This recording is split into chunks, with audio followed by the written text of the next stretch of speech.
Assalamualaikum warahmatullahi wabarakatuh. Bismillahirrahmanirrahim. Masih tetap semangat ya adik-adik mahasiswa. Kita langsung saja berlanjut pada subbab yang kedua, yaitu tahapan pengembangan guru profesional.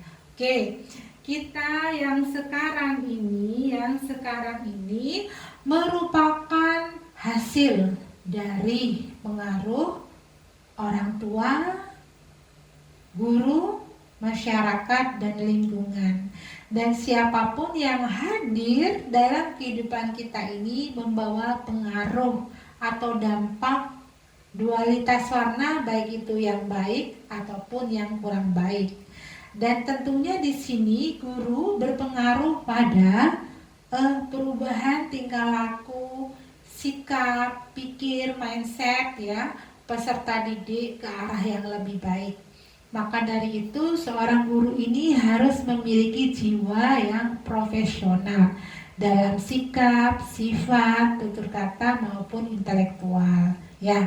Jadi maksud profesional di sini adalah totalitas dalam melakukan kegiatan mengajar dan memberikan contoh yang baik bagi anak didiknya ya. Jadi ketika seorang guru itu mengajar di kelas, itulah panggungnya guru ya. Itulah sebuah kebahagiaan. Seperti Bunda Tati saat ini bahagia karena inilah panggung. Kalau artis inilah panggungnya ya. Pada saat itu harus benar-benar profesional. Ketika kita masuk dalam kelas ya, seorang guru tidak diperkenankan main gadget HP sambil chattingan, sambil nonton YouTube ya, kecuali pada waktu itu memang menggunakan media YouTube untuk pembelajaran. Tapi ketika seorang guru mengajar dengan disambi ya, menonton YouTube, chattingan, WhatsAppan, wah itu namanya kurang profesional. Nah, contoh lain yang sudah Bunda contohkan, Bunda jabarkan ya di video kemarin ya. Jadi ketika guru mengajar harus fokus, tidak disambi jualan online atau maklar dan lain sebagainya. Ada yang bertanya, Bunda Tati, apakah seorang guru tidak boleh berbisnis lainnya? Boleh, tidak ada larangan ya.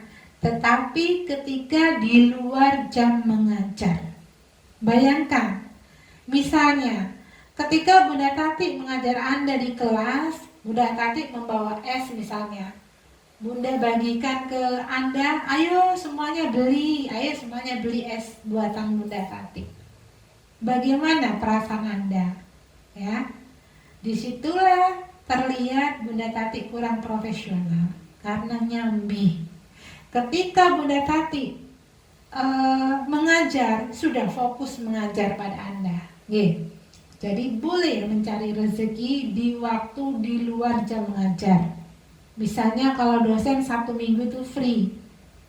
Misalnya Bunda bisnis bunga, Bunda bisnis jahit, boleh, tidak ada larangan. Yang terpenting adalah ketika Bunda mengajar fokus pada Anda ya.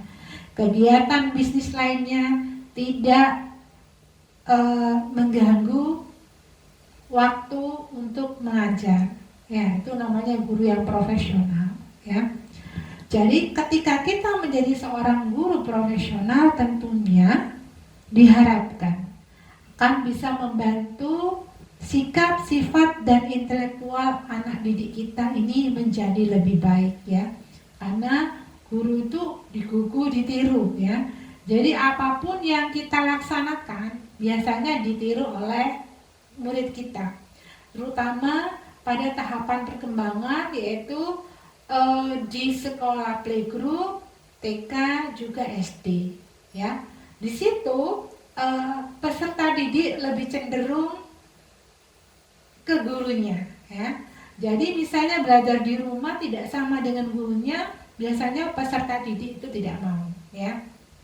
Tidak Bunda, tidak sama dengan guruku, caranya tidak begini. Walaupun pada hasil akhirnya adalah sama ya. Contohnya ketika anak Bunda Naura belajar matematika, diajari dengan metode lain oleh gurunya, dan ketika di rumah diajari oleh metode lain sama ayahnya ya. Kebetulan ayahnya ini pandai dalam matematika ya, tapi hasil akhirnya sama-sama benar. Tapi saya Naura ini menolak karena tidak sama dengan gurunya. Nah, ini dia. Jadi apapun oleh seorang anak ini ditiru, ya, baik cara berpakaian, cara bertutur, bersikap, ya, dan lain sebagainya. Oke, maka dari itu Bunda sebagai gurunya Anda, ya, dan Anda sebagai calon guru bagi anak bangsa berusaha untuk menjadi guru yang profesional. Nah, untuk menjadi guru yang profesional ini ada 4 tahapan yang perlu kita lalui. Yang pertama adalah guru ini harus berlatar belakang pendidikan perguruan tinggi, ya. Yang kedua adanya induksi bagi guru pemula, ya. Kemudian yang ketiga adalah profesionalisasi guru yang diprakarsai oleh institusi. Dan yang keempat adalah profesionalisasi guru berbasis individu atau menjadi guru madani. Oke, kita bahas satu persatu ya. Oke. Jadi yang pertama, guru ini harus berlatar belakang pendidikan perguruan tinggi ya.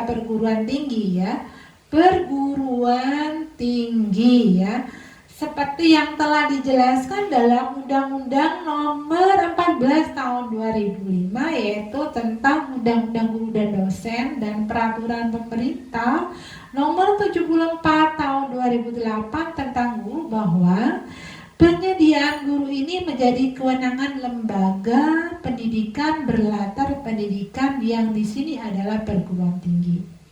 Sudah Bunda jelaskan pada video part yang pertama, bagian yang pertama ya. Dulu dan sekarang berbeda ya. Kalau dulu zamannya Bunda dulu, guru-gurunya Bunda di SD adalah lulusan SPG ya. Tetapi sekarang tidak diperkenankan. Sekarang harus S1, minimal S1 ya. Minimal S1. Dan ketika mengajar di perguruan tinggi minimal adalah S2 ya. Ini akan berkembang lagi suatu saat insya Allah ya, yang mengajar S1 ini harus S3 gitu ya. Yang mengajar S3 harus profesor semua gitu ya. Jadi kedepannya guru ini yang berkualitas minimal S1 atau D4 ini akan memiliki sertifikat pendidik melalui program pendidikan profesi saja ya. Jadi harus mengambil program profesi ya, supaya dapat diakui oleh negara sebagai guru yang profesional ya, gini. Oke. Nah, adik-adik mahasiswa, yang kedua adalah induksi atau bantuan untuk guru pemula ya. Induksi di sini adalah didampinginya guru pemula yang terjun ya di sekolah ya, oleh mentor nanti yang dipilihkan biasanya oleh kepala sekolah atau dinas pendidikan ya. Dalam kurun 1 tahun ya, guru pemula yang diangkat jadi PNS biasanya menjadi ini masih tahapan diinduksi ya, dipantau oleh guru senior ya. Misalnya guru PNS yang baru diterjunkan di sekolah tersebut, dia selalu ya diinduksi, dibimbing oleh guru seniornya ya. Jadi maksud dari induksi ini adalah agar guru pemula ini benar-benar mampu dalam melakukan tugasnya di saat nanti ya, apabila telah lepas langsung dari induksi tersebut ya. Jadi ketika dalam 1 tahun guru pemula ini ya, Anda insya Allah calon PNS ya, amin ya, itu Anda akan dibantu, diinduksi oleh guru senior Anda ya. ya. Tentunya ini ditentukan oleh Dinas Pendidikan atau pemerintah ya. Kemudian kenapa induksi ini diperlukan? Induksi ini diperlukan karena ya teori yang didapatkan oleh seorang guru ya, tentunya di sini sarjana pendidikan, itu tidak sama di lapangan ya. Anda juga begitu, pada semester akhir ya, Anda akan diterjunkan di SLB ya. Kalau dulu Bunda kuliah di PGTK, Bunda diterjunkan di TK ya. Ketika Bunda kuliah di S1 PLB IKIP PGRI Jember, Bunda diterjunkan di SLB di Beranjangan itu ya, di situ. Karena teori yang Bunda dapatkan di kampus ya, tentunya tidak sama di lapangan. Oh, teorinya anak autis ini seperti ini, penanganannya seperti ini. Ternyata ketika di lapangan tidak sama persis ya. Oke, itu sangat diperlukan ya. Jadi pada tahapan Anda ini ada tahapan di semester-semester tingkat tinggi ya, Anda akan PPL ya, PPL, KKN, skripsi, dan Anda lulus gitu ya. Oke. Nah, jadi program induksi ini merupakan masa transisi ya. Jadi transisi itu perpindahan. Jadi bagi guru pemula terhitung mulai dia pertama menginjakkan kaki di sekolah tersebut ya, di sekolah yang menjadi satuan pendidikan tersebut, hingga dia benar-benar layak dikatakan sebagai guru dan dilepas ya untuk menjalankan tugas pendidikan dan pembelajaran secara mandiri. Oke. Kemudian yang ketiga adalah profesionalisasi guru yang diprakarsai oleh institusi ya. Ketika seorang guru sudah melalui tahapan induksi dan dilepas menjalankan tugas profesinya, maka kegiatan untuk menumbuhkan dan mengembangkan profesionalitas itu tidak berhenti di situ saja ya. Jadi guru itu harus selalu upgrade ya, harus mampu mengasah kemampuannya dalam menjadi terampil sesuai dengan kurikulum dan perkembangan ilmu dan teknologi ya. Jadi guru harus melek IT ya. Jadi harus belajar ya. Dulu Bunda ketika Bunda lulus S1 PLB, Bunda belum bisa mengoperasikan laptop. Ketika Bunda kuliah di S2 ya, Bunda tidak memiliki laptop, dan alhamdulillah ada saudara Bunda yang meminjami laptop. Dan di situ pada usia 45 ya, bayangkan pada usia 44 Bunda baru mengenal IT, baru bisa buka tutup ya, Tapi Bunda semangat belajarnya tinggi, sehingga Bunda pun sekarang bisa menjadi seorang YouTuber gitu ya. Oke, jadi harus semangat, bangga menjadi seorang guru ya. Karena seorang guru itu intelektualnya selalu berkembang, asalkan dia memiliki jiwa pembelajar ya. Jadi gitu. Yang ketiga adalah profesionalitas guru yang diprakarsai oleh institusi ya, sudah Bunda jelaskan. Jadi seorang guru itu harus mengasah kemampuannya ya, jadi sesuai dengan kurikulum dan perkembangan ilmu pengetahuan dan teknologi ya. Zamannya dulu Bunda usia 40 masih belajar Nokia ya, yang tidak bisa WhatsApp ya. Sekarang harus bisa itu, mengikuti perkembangan zaman ya. Kemudian kegiatan-kegiatan untuk profesionalisasi ini harusnya didukung oleh lembaga ya, oleh institusi, seperti contohnya pelatihan, pendidikan, dan lain-lain ya. Jadi prakarsa ini sangat penting karena guru pemula memiliki keterbatasan finansial, waktu, jaringan, akses, dan lain sebagainya ya. Jadi teman-teman Bunda S2 ini dulu ya di UNESA ada satu kelas yang dari Kalimantan, ya dari Kalimantan, dan guru-gurunya itu dari Jawa. Wah, ini peluang bagi Anda loh untuk jadi PNS di sana di luar Jawa ya. Jadi banyak teman-teman dari Jawa mengajar di Kalimantan ya, tapi gubernurnya sana ya, gubernurnya Kalimantan itu sangat respect dengan pendidikan. Jadi guru-guru baik yang mengajar di TK, SD sampai SMA harus sekolah lanjut S2 dan semua dibiayai oleh pemerintah sana ya, baik itu tunjangan hidup juga biaya kuliah. Hebat ya, harus dicontoh ya. Jadi gitu. Karena apa? Nanti imbasnya adalah pada perkembangan sumber daya manusia, yaitu anak bangsa, calon pemimpin-pemimpin kita ketika kita sudah menua atau bahkan sudah kembali pada Sang Pencipta. Oke ya. Jadi prakasa ini sangat penting ya. Jadi lembaga itu seharusnya memfasilitasi guru-guru atau para dosen ya, dosen pemula untuk bisa mengembangkan sumber daya manusia ya. Seperti Bunda Tati dulu ketika awal jadi dosen ya, ternyata teori-teori yang Bunda dapatkan di sarjana pendidikan waktu Bunda mengambil gelar magister itu tidak sama di lapangan ya, gitu. Dan Bunda ini sangat butuh dengan ilmu bagaimana cara mengajar mahasiswa ya.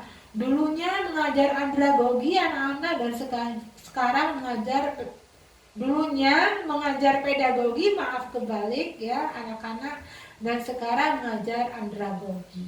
Nah, di situ alhamdulillah IKIPGRI Jember memfasilitasi Bunda dan dosen lainnya untuk ikut pekerti ya. Pekerti itu nanti yang membimbing ya, menginduksi adalah para dosen dari dikti gitu ya. Oke. Kemudian yang sudah Bunda jelaskan tadi ya, guru pemula ini terbatas finansial ya, tentunya apalagi untuk guru-guru PNS awal ya, tentunya dia keterbatasan dalam finansial, terutama guru kesukuan ini ya. Kemudian waktu, jaringan. Nah, jaringan ini guru-guru di pelosok desa dia itu sangat kesulitan dalam menerima jaringan karena di pelosok desa itu masih sulit jaringannya ya. Jadi contohnya ketika temannya Bunda ini ditempatkan di tempat terpencil ya, jalan terjal berliku ya, di sana itu beliau menghadapi peserta didik yang tentunya sangat berbeda dengan peserta didik di kota. Jadi ketika beliau mengajarkan tentang garasi ya, garasi ini bentuknya seperti ini. Jadi murid-murid di pelosok desa itu tidak bisa membayangkan garasi itu seperti apa ya, karena tidak pernah melihat dan mengalaminya. Nah, karena gitu aksesnya tidak ada ya, aksesnya. Kemudian yang keempat, profesionalisasi guru ini berbasis pada individu atau menjadi guru yang madani ya, guru yang madani. Nah, kenapa guru itu setelah lulus dari keguruan sudah mengajar kok masih harus belajar lagi, tidak berhenti sampai di situ ya, karena guru ini butuh yang namanya pelatihan, pendidikan, workshop, nah seperti itu ya. Kalau dulu Bunda waktu jadi guru di TK ada juga pelatihan tiap bulan, namanya di sebuah organisasi ya, yang namanya IGTKI, Ikatan Guru Taman Kanak-kanak gitu ya. Kemudian di PLB, mengajar di SD inklusi juga ada ikatannya, di situ ada pembinaan. Apalagi ketika Bunda di Surabaya, maka ketika Bunda menjadi guru pendamping khusus di Surabaya, maka dalam 1 bulan Dinas Pendidikan Kota di sana bekerja sama dengan lembaga pendidikan di Kota Surabaya memberikan pelatihan pada guru-guru pendamping khusus ya, upgrade kerjasama dengan Unair, dengan rumah sakit. Jadi guru-guru pendamping khusus itu akan mendapatkan ilmu tambahan, bagaimana pengetahuan tentang fisioterapi, pengetahuan tentang bagaimana cara menangani anak autis dan lain sebagainya ya. Tentunya nanti kita belajar lagi bahwa kita tidak boleh memberikan fisioterapi karena bukan pada ahlinya, jadi harus melalui pendidikan dulu. Hanya mengetahui tidak apa-apa ya, hanya paham. Oke.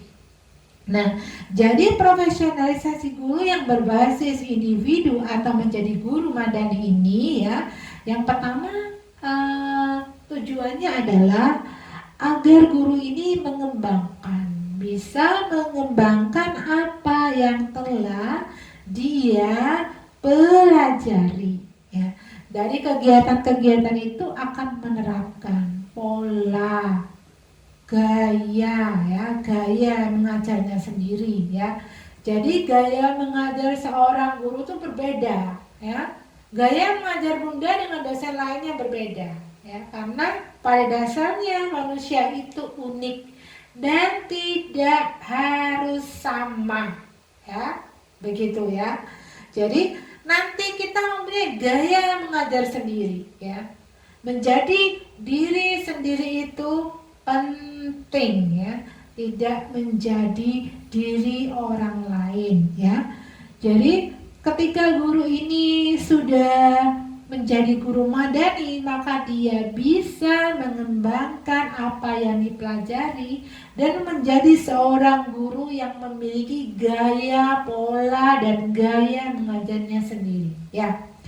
Jadi sehingga akan membuat seorang guru itu akan terus maju ya, tidak tertinggal dengan perkembangan zaman ya, perkembangan zaman dan teknologi. Jadi Anda ya, calon guru profesional, Anda calon ilmuwan harus semangat untuk belajar ya. Oke. Yang selanjutnya adalah ketika guru menjadi seorang guru yang profesional berbasis individu atau guru madani, maka seorang guru itu harus menghasilkan sebuah karya ilmiah di bidang pendidikan. Tujuannya apa? Untuk membuat guru itu peka tentang permasalahan apa yang terjadi di bidang pendidikan dan bagaimana mencari solusi atau mencari jalan keluar dari permasalahan yang dihadapi. Studi kasus. Oh, di kelas seorang guru mendapatkan kasus seperti ini. Nah, permasalahan. Nah, bagaimana cara mengatasinya ya? Nah, itu nanti ada di teorinya ketika Anda di semester akhir, gitu ya. Oke, yang ketiga yaitu tujuannya adalah seorang guru profesional yang sudah berbasis individu atau guru madani ini, dia bisa memadukan teknologi ya untuk kegiatan yang bertujuan pendidikan ya. Jadi harus bisa teknologi ya. Harus belajar. Pikiran, perasaan tidak boleh dibelenggu ya. Tidak bisa ya. Tidak bisa beneran nanti ya. Sulit akan sulit beneran ya. Jadi semua hal yang ilmu katon itu bisa dipelajari oleh kita ya. Jadi harus punya jiwa pebelajar, semangat untuk belajar ya. Oke, kemudian setelah kita itu bisa berkembang sesuai perkembangan zaman ya, mindsetnya ini harus dirubah. Seperti Bunda kan orang kuno ya, hampir 50 tahun usianya tahun depan kalau masih hidup ya, itu banyak sekali mindset Bunda yang Bunda rubah ya. Walaupun perubahan itu sulit pada awalnya, tapi Bunda banyak merubah ya. Karena dulu masih banyak berdasarkan mitos-mitos, sekarang harus berdasarkan logika dan ilmiah ya. Oke. Kemudian selanjutnya adalah seorang guru ini harus bisa membuat alat peraga ya, alat peraga atau alat pembelajaran untuk membimbing, alat bimbingan ya. Jadi ketika Anda di semester akhir, Anda PPL ya, ada PPL pun nanti oleh guru di SLB tempat Anda PPL, Anda akan diinduksi, akan diajari cara bagaimana membuat alat peraga yang murah meriah, yang ada di lingkungan sekolah ya, untuk bahan ajar bagi anak didiknya ya, untuk membimbing anak didiknya ya. Jadi dengan tujuan ini, dengan adanya alat peraga ini mempermudah anak didik itu untuk belajar ya. Jadi mereka bisa menerima pelajaran itu dengan lebih baik, dengan yang lebih baik ya. Maksudnya misalnya menghitung. Kalau menghitung anak autis itu merasa kesulitan ya, tergantung anak autisnya ya. Kalau ada juga anak autis yang muridnya Bunda dulu itu dia masih kelas 2 SD tetapi dia bisa angka sampai ratusan ribuan, tergantung ya, tergantung. Misalnya anak slow learn, dia sangat kesulitan untuk menghitung 1 sampai 10. Jadi Anda sebagai guru ya, bagaimana caranya untuk mengenalkan angka 1 sampai 10 itu dengan alat peraga yang mudah dipahami oleh anak didik Anda. Oke ya. Oke. Kemudian selanjutnya adalah guru ya, Anda ketika Anda sudah menjadi guru madani, Anda harus semangat mengikuti kegiatan dalam pengembangan kurikulum. Baiklah adik-adik mahasiswa yang Bunda Tati sayangi, Bunda Tati cukupkan sampai di sini pertemuan kita kali ini. Terima kasih atas antusiasme dan semangat Anda, dan Bunda Tati berdoa semoga Anda sukses. Wassalamualaikum warahmatullahi wabarakatuh.